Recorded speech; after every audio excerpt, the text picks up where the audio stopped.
Hey, what's up, everybody? Welcome to the RBS your podcast. I am your host, Collins Wasilwa, and today I'm going to be addressing something very interesting. I'm going to expose America. This is part one of it, and it's all about the founding of America. It's brought to you by one of my books, Getting Off the White Supremacy Matrix, which is for the empowerment of the Black Christian community. Go grab your copy of it on Amazon.com.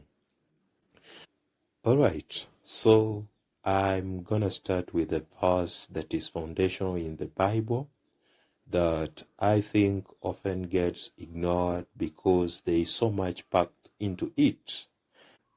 Actually, 3 verses.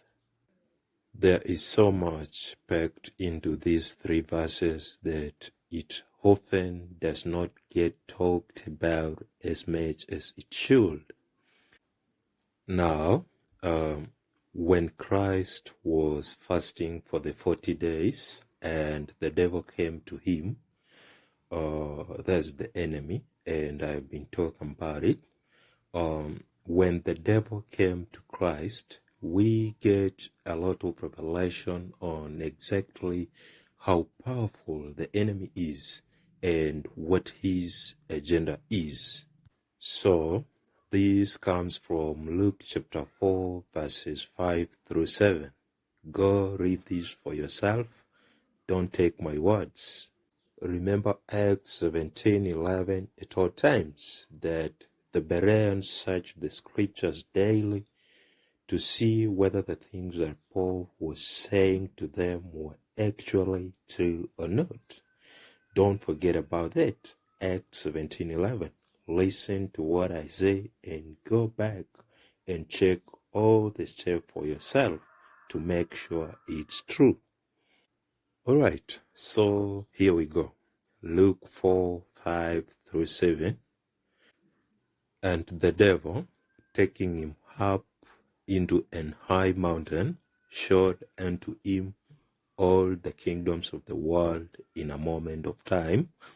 And the devil said unto him, All this power will I give you, and the glory of them, for that is delivered unto me, and to whomsoever I will, I give it. If you therefore will worship me, all shall be yours. Now, this is called the temptation for a reason, that the Bible says that Christ was tempted.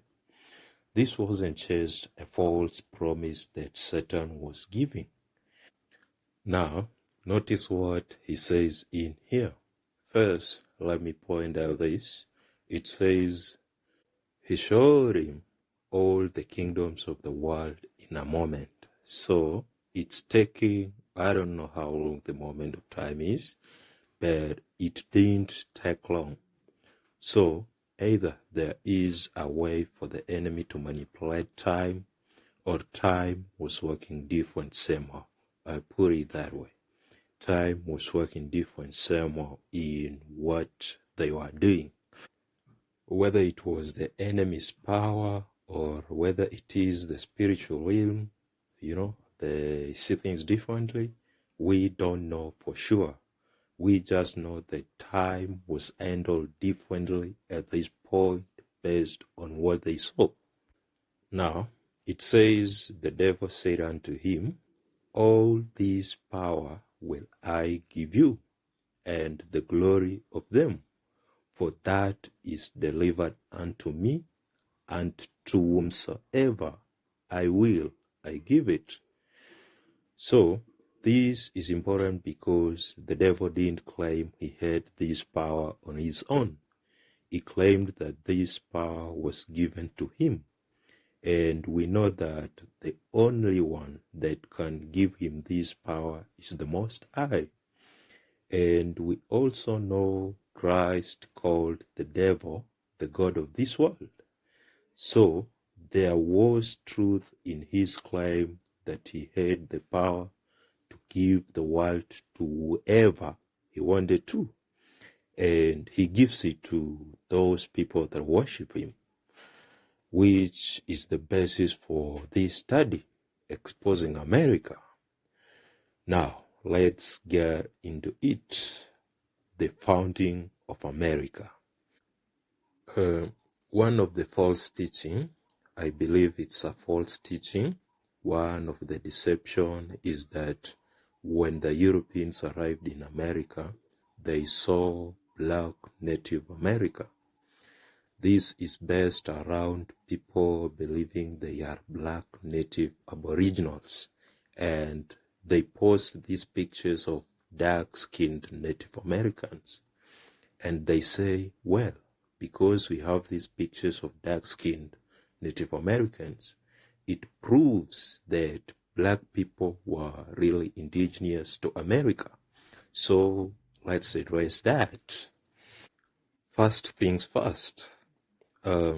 Black people did not arrive in America until 1619, and we can prove this, and I'm gonna prove this as we go on. So we didn't arrive in America until 1619.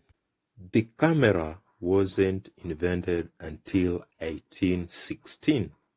Do the math. Do the math on that.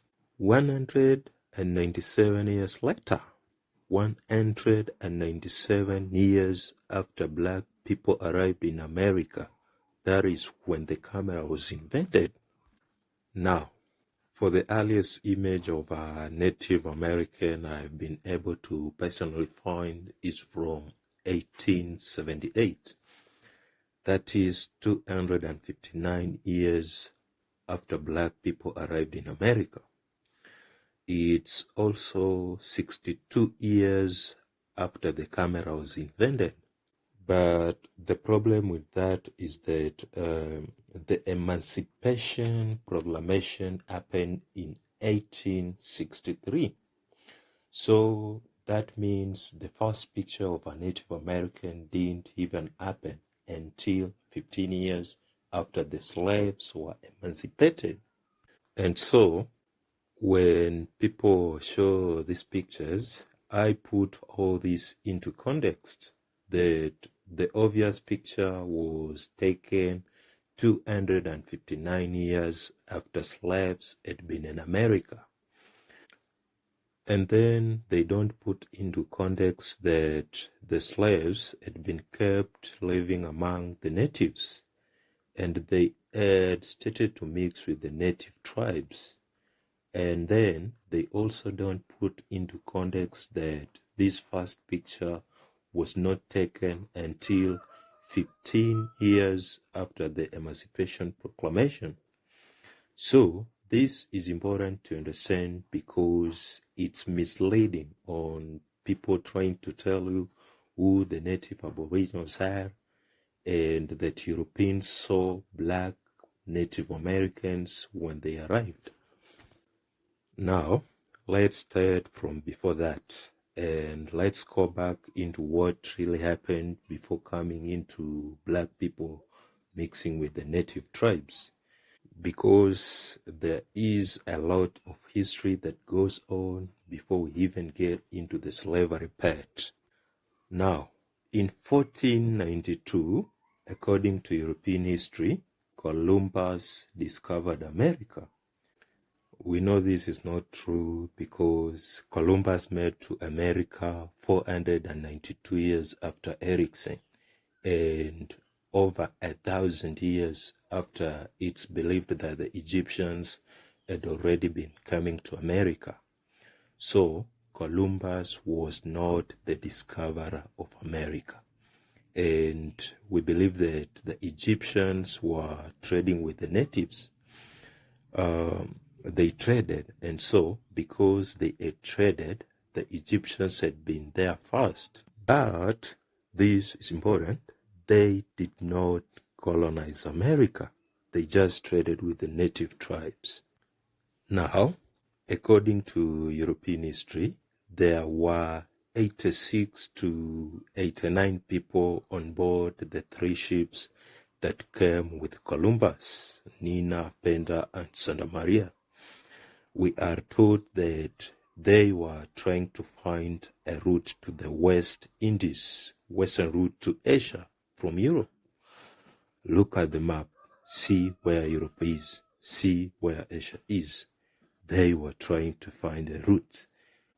All the way back along, it doesn't make sense to me. I'll say it that way. The story that is told doesn't make sense to me. And so they popped into this landmass they call America. I personally believe that Columbus was part of the scouting board. They were preparing for invasion. And as we look more into the history, the more it seems that, yes, they were preparing for invasion and not really just trying to find the route to the West Indies. Now, let's come to 1494, just 2 years later.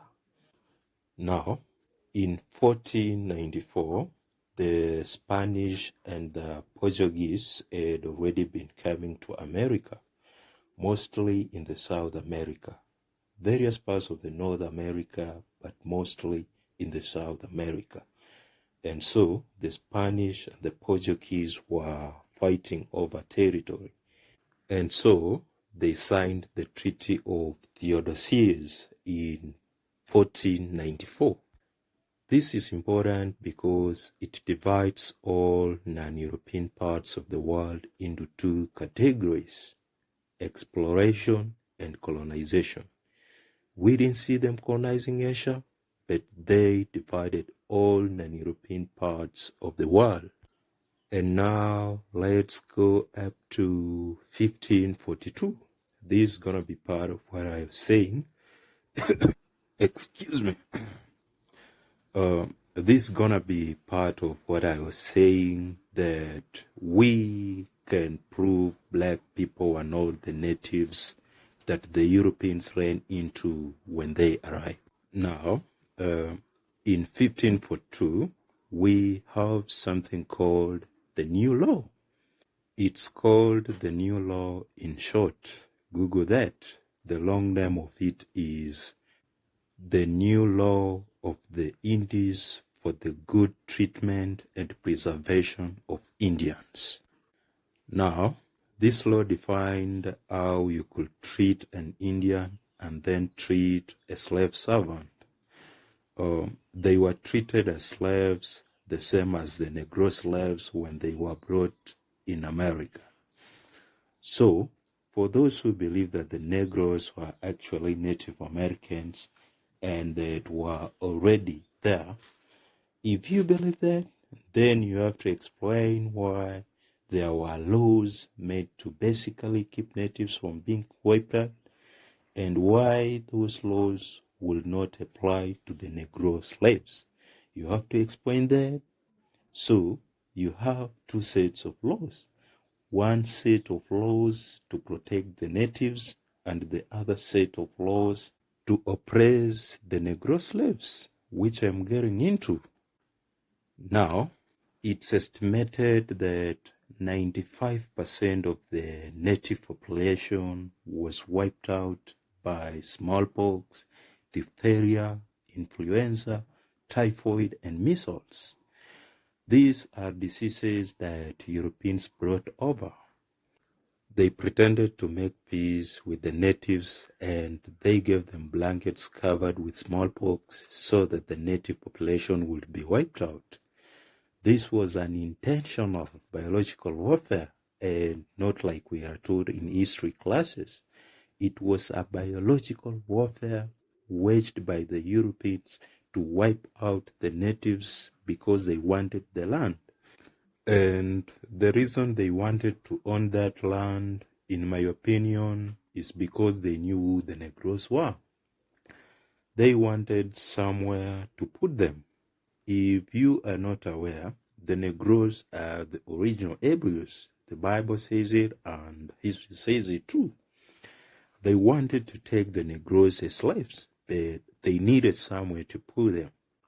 Psalm 83, that is the conspiracy to take the Negroes, wipe out the memory of them, and make them to forget.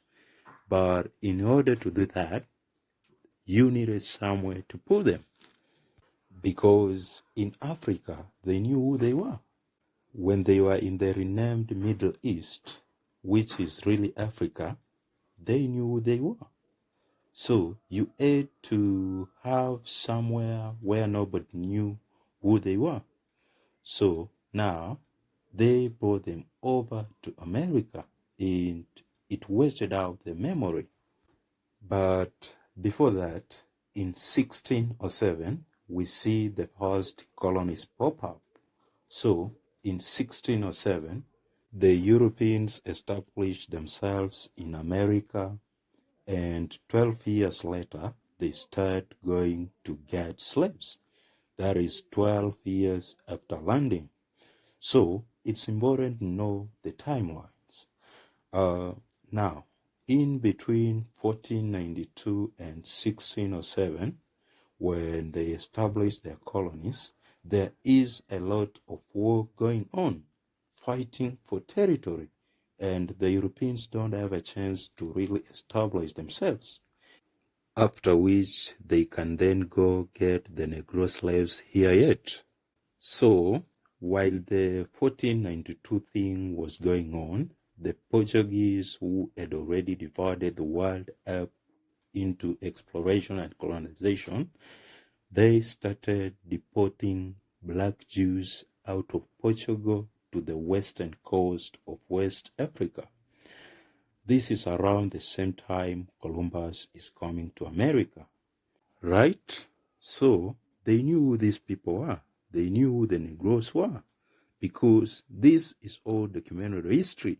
Now, let's talk about the slave coast, because the slave coast is going to start very soon after 1619, when the Europeans started first importing slaves. And the slave coast is also important because, as we are going to see, it's from where the set of laws meant to oppress black slaves came from. So let's get into some of these set of laws.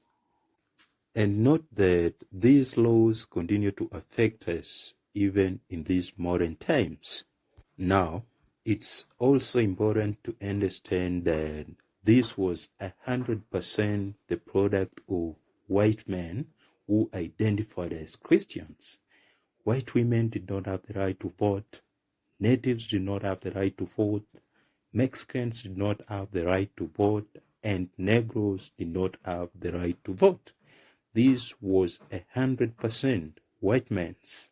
So, 1639, this is important. In 1639, they passed a law whereby everyone except black slaves could own arms and ammunition. And now, look at the modern times. Which party is pushing gun control in America?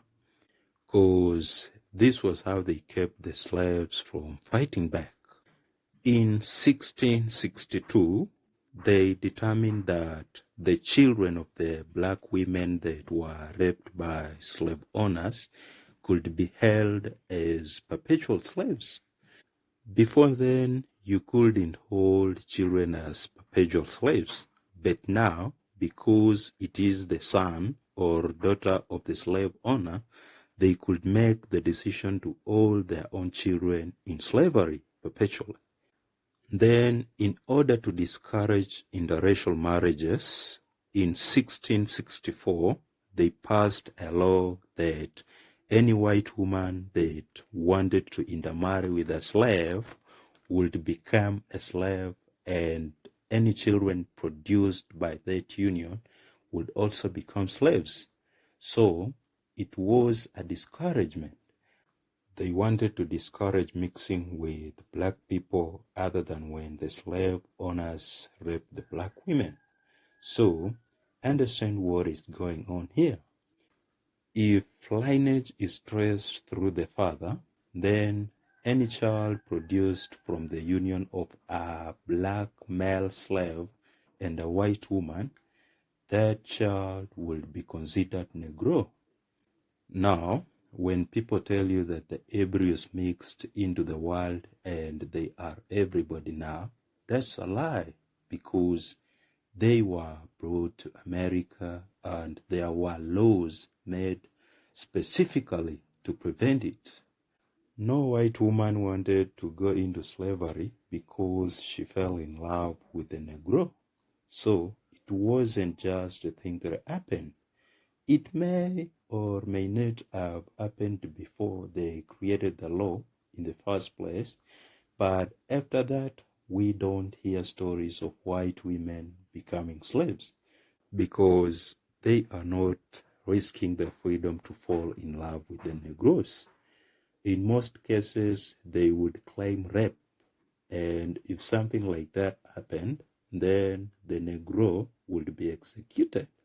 So there was no a lot of mixing into the world because white men wouldn't allow to mix with their women.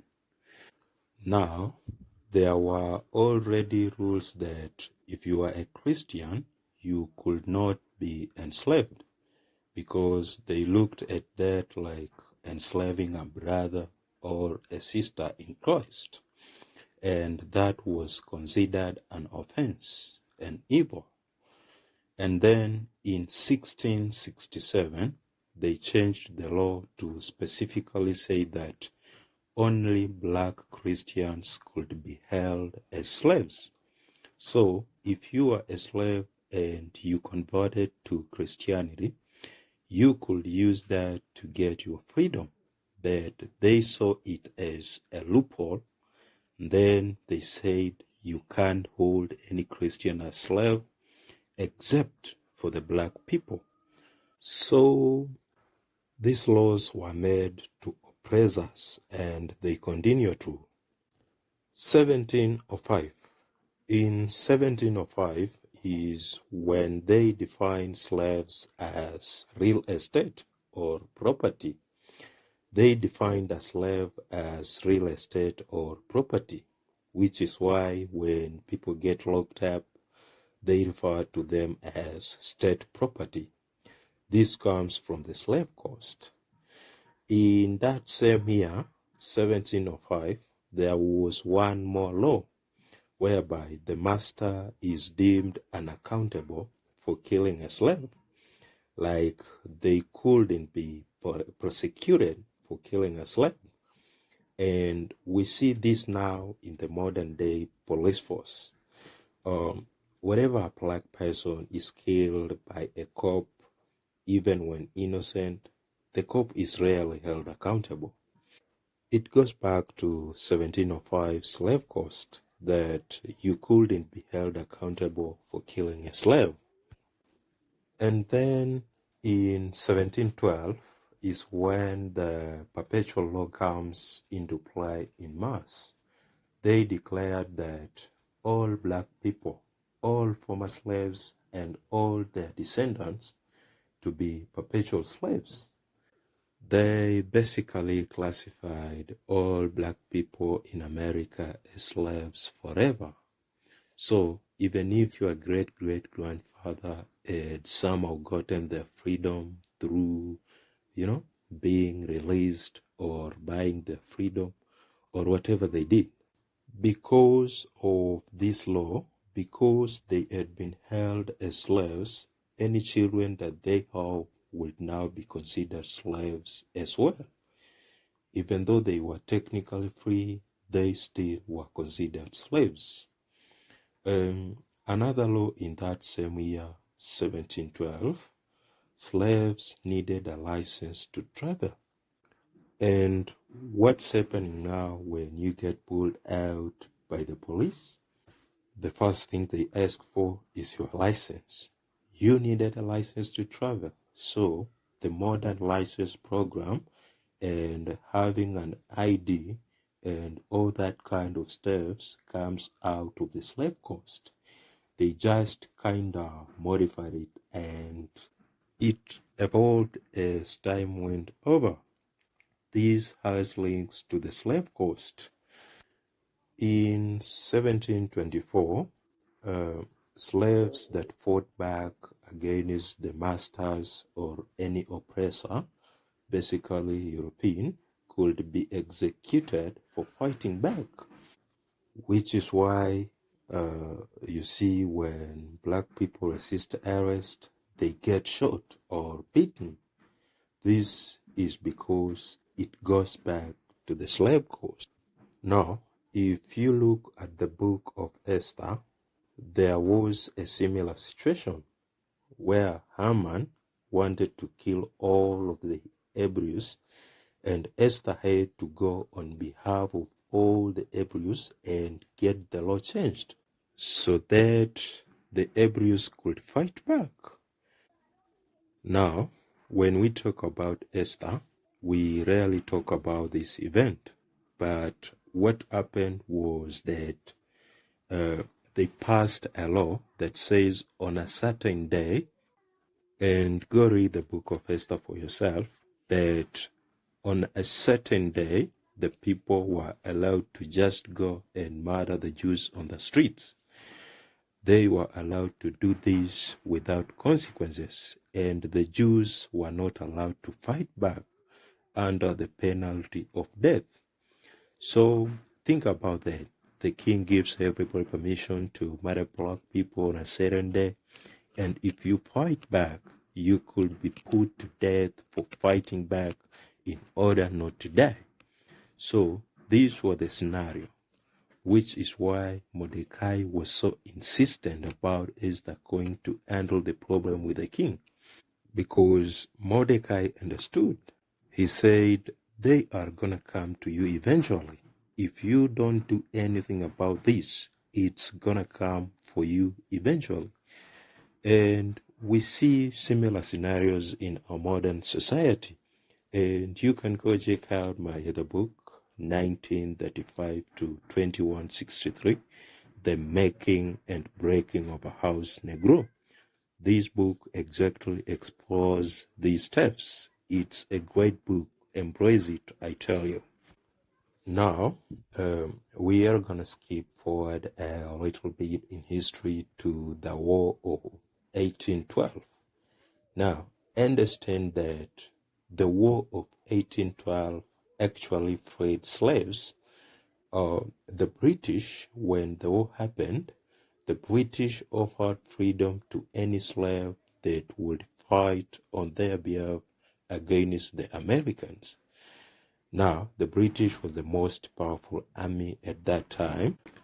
They offer slaves freedom so that it looks like slaves are gonna get their freedom. That after the war had happened, and Francis Kaki understood that they were going to win the war. So, in 1815, this war comes to a complete end, and all the freed slaves were returned because the agreement was that the British would return all property that had been taken in the war. And as I said, in 1705, the slave coast defined a slave as property. So even though the British had offered and given the black people their freedom, they now agreed to give back properties. And since the slave coast defined slaves as properties, they had to give back the slaves. So slavery did not end. Now, in 1815, the war ends, and then in 1833 is where the operation of black education really begins. In 1833, they pass a law that anyone caught teaching a slave to read or write could be fined between $250 and $500, and any freed slave that wrote on behalf of a slave would receive 39 lashes per offense. Between $250 to $500 as a fine is a lot of money even today. And 39 lashes for doing the writing on behalf of slaves per offense. 39 lashes for writing a letter. And if you were a slave and you forged freedom papers, it was 50 lashes for the first offense and 100 lashes for each offense after that.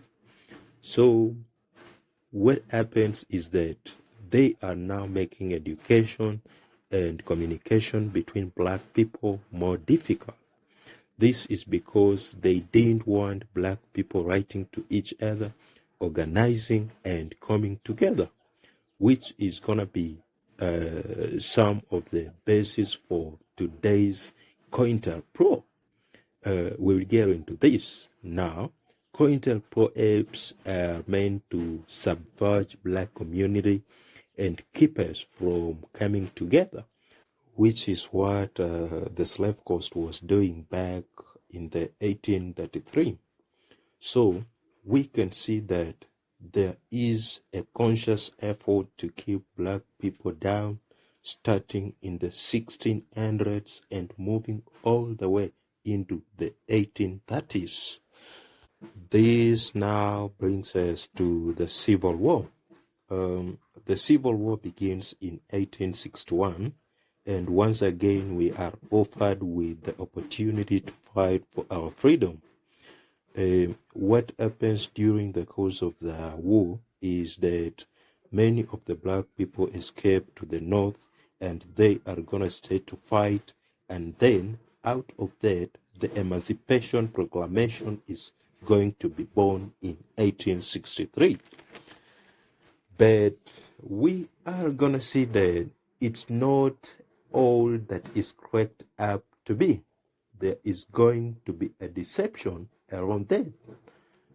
Because remember, the enemy is trying to deceive the whole world. So what he does is that he is going to give us the illusion of freedom. Now, a lot of people believe that the Civil War was over slavery. It was not. It was over the economics of slavery and slavery expansion into other states. The South wanted to expand and the North did not want to expand. And then we get into the world economics because the South could now make more money and the North could not get.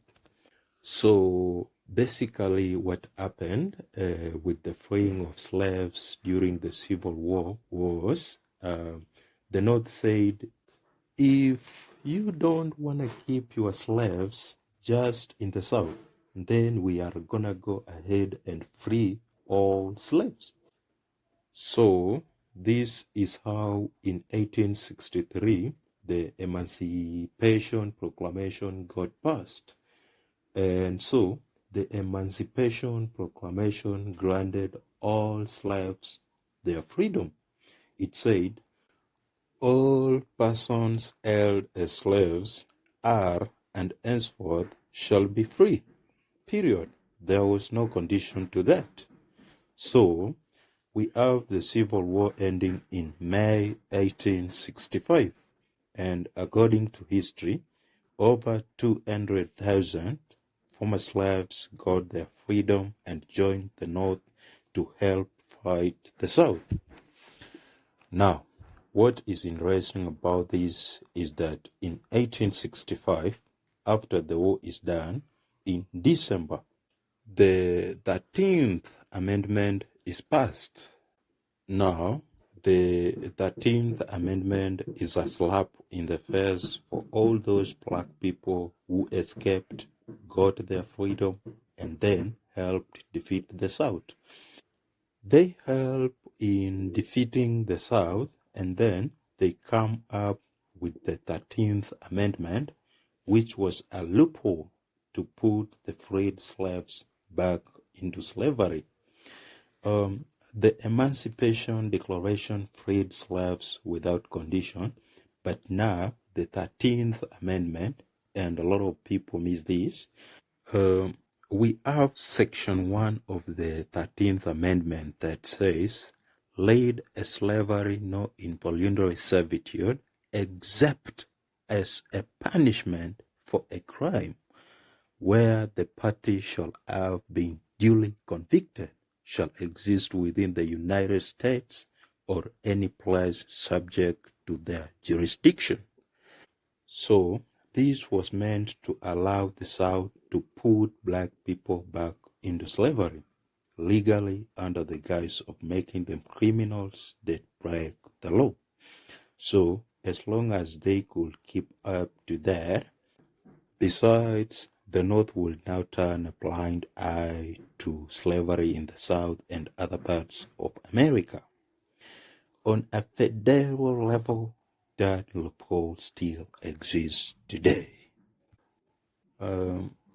Let's look at Isaiah 10 verses 1 through 3.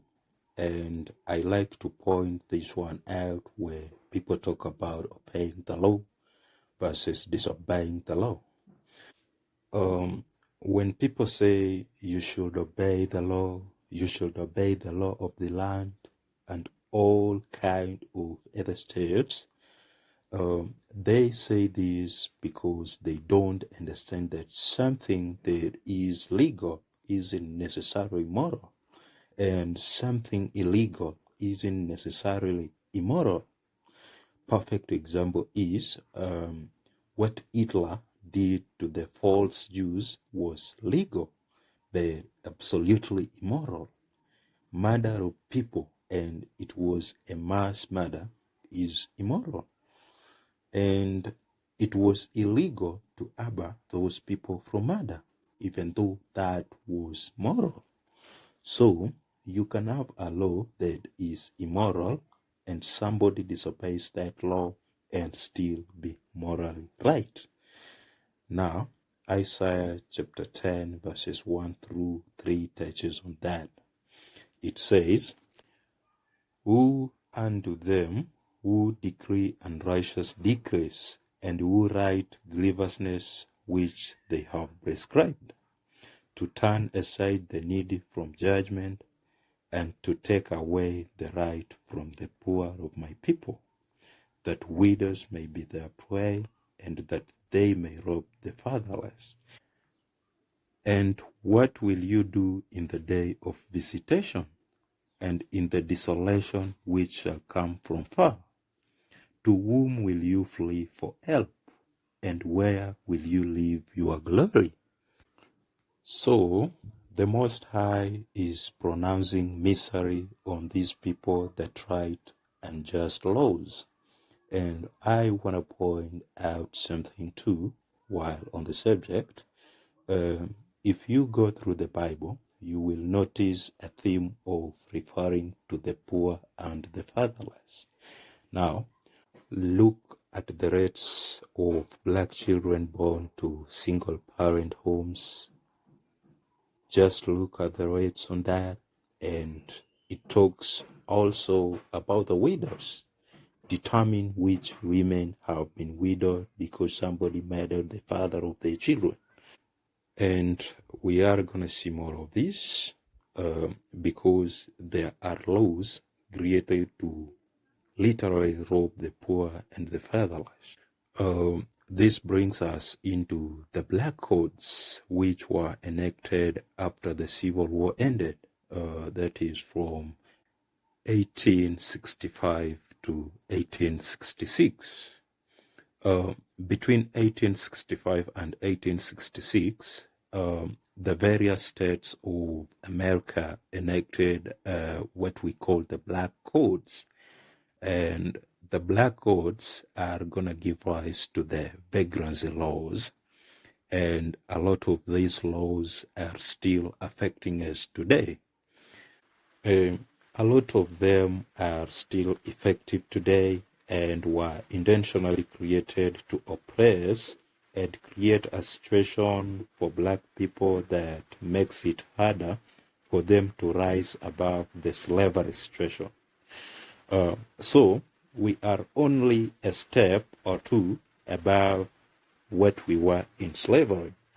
Now, defining black codes. Black codes in Wikipedia are defined as laws that were passed by the United States between 1865 and 1866 after the American Civil War, with the intent and the effect of restricting African Americans' freedom and compelling them to work in a labor economy based on low wages and debts.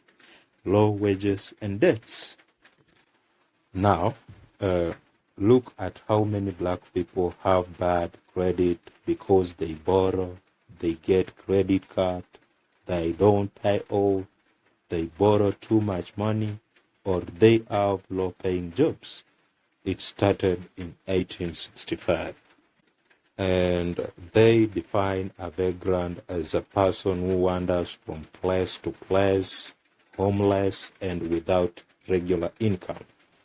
Now, former slaves were not given land after the 13th Amendment, so many were homeless after they were released, which automatically classifies them as vagrants. They didn't have somewhere to go. They were not given jobs or regular income after slavery. And now, so we have loitering laws. These laws were meant to put free black people into prison. Now, when you hear today those lines of saying no loitering, now you know the origin is from 1865.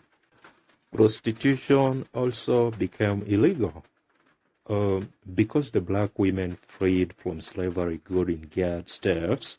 They started engaging in acts of prostitution. So they used this law to put them into prison.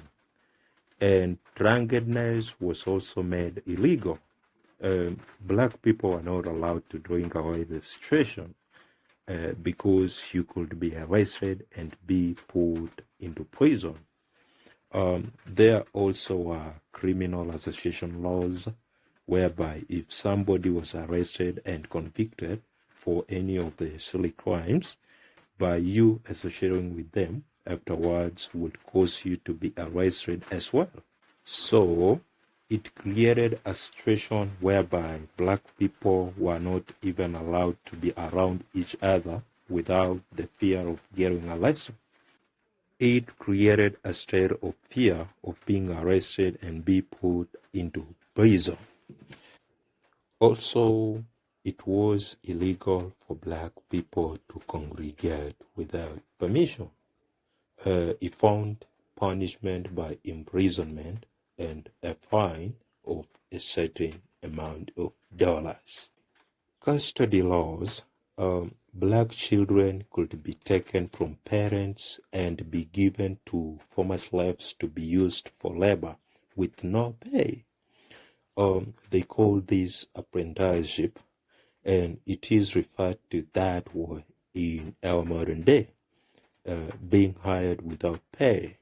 They also created a special tax for unmarried black men and black women.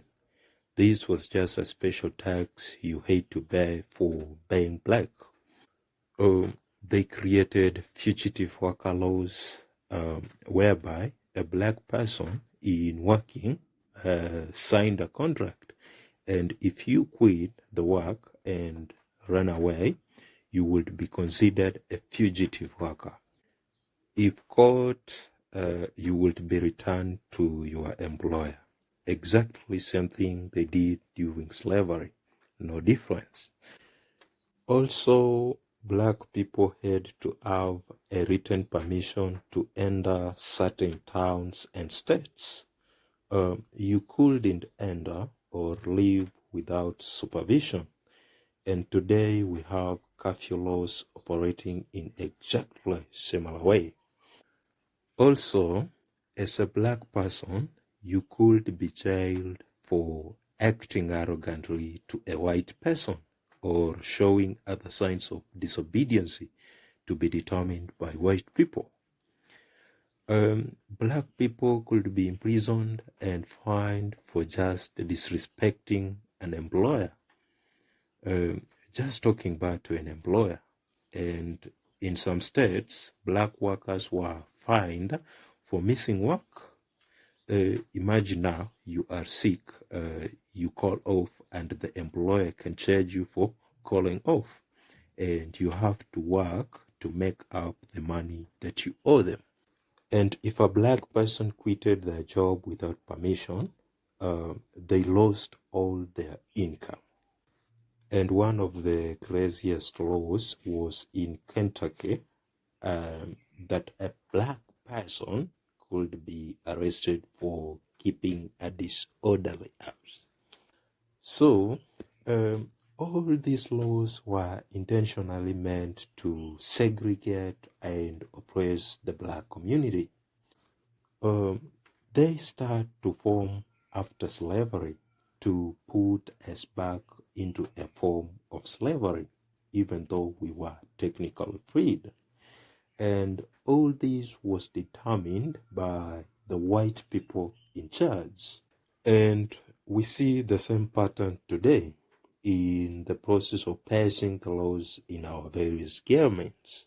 Now, these all together try to hold us down. And this, to me, has the enemy's fingerprints. If you go back to the Bible, when the Pharaoh was afraid that Israel will get free, they made this kind of laws to put the Hebrews under advantage. And the Pharaoh made the laws more and more oppressive to the point that the Most High stepped in and desolated Egypt. Now, I have like a minute or so. Let me remind you to share these. Make sure to subscribe on YouTube. Make sure to visit my website and subscribe so you won't miss on updates and happenings around RBS sphere. And if you like books, don't forget to go grab your copies of Getting Off the White Supremacy Matrix and 1935 to 2165, The Making and Breaking of a House Negro. And finally, if you have any question on this, feel free to send a message. Until next time, I'm out.